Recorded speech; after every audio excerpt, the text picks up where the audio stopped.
Let's give you a live look right now at the House of Representatives. The 119th Congress kicks off today with Republicans assuming control of both chambers. As lawmakers prepare to be sworn in, all eyes will be on the House, where Representative Mike Johnson is up for re-election as House Speaker. Now, as far as the House is concerned, none of those representatives can be sworn in. No legislation can begin until a Speaker is selected. Among those waiting to see who will be controlling the gavel, Representative Ami Bera, who joins us live now from Washington, D.C. this morning. Thank you so much for your time.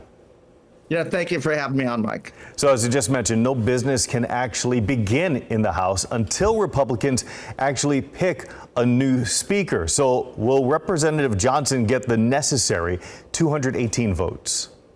You know, I think it's going to be tight because you've already seen one member in the Republican conference, Thomas Massie, say he's not going to vote against him, and several others have been hesitant in endorsing him. So, you know, we'll see if he gets the votes on the first vote. Last time we went 15 rounds before Kevin McCarthy got it. So I don't think it'll go 15 rounds, but, you know, we will see.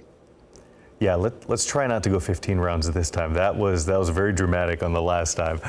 Once Congress is actually sworn in, what is on your first 100-day to-do list?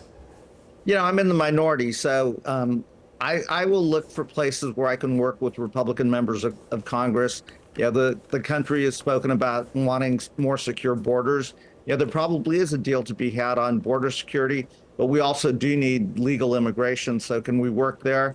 And then closer to home in Sacramento, you know, as we go into this new year, we're starting to recover from the pandemic. You know, the suburbs are doing really well. Are there things that I can do to help downtown recover and, you know, make the Sacramento region the best that it can be? And I think that's where I can have the most impact. As you kind of touched on already, Republicans do have a slim 5-seat majority in the House. And despite being in the minority, do you feel like there will be sufficient room for bipartisanship? Yeah, I certainly hope so. I'm friends with a lot of Republican members. There's a lot of things that I think we could do if we meet at the 50-yard line.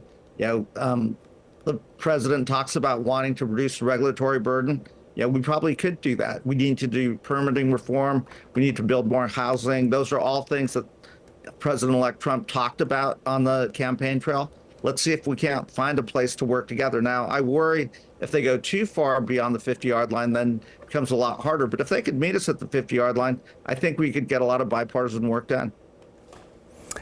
And as far as working with the president-elect's administration, I know that next up will be the Senate also confirming his picks.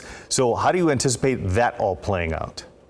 I think it's going to be pretty interesting. You know, as a doctor, his choice for Health and Human Services Secretary, RFK Jr., is a really interesting choice. Now, if he goes in vaccines, we're going to fight him on the efficacy of vaccines because they are really effective.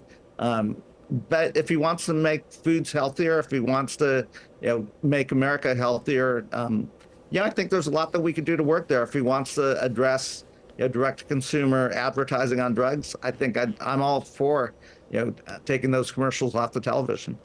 Congressman Ami Bera, thank you so much for your time today.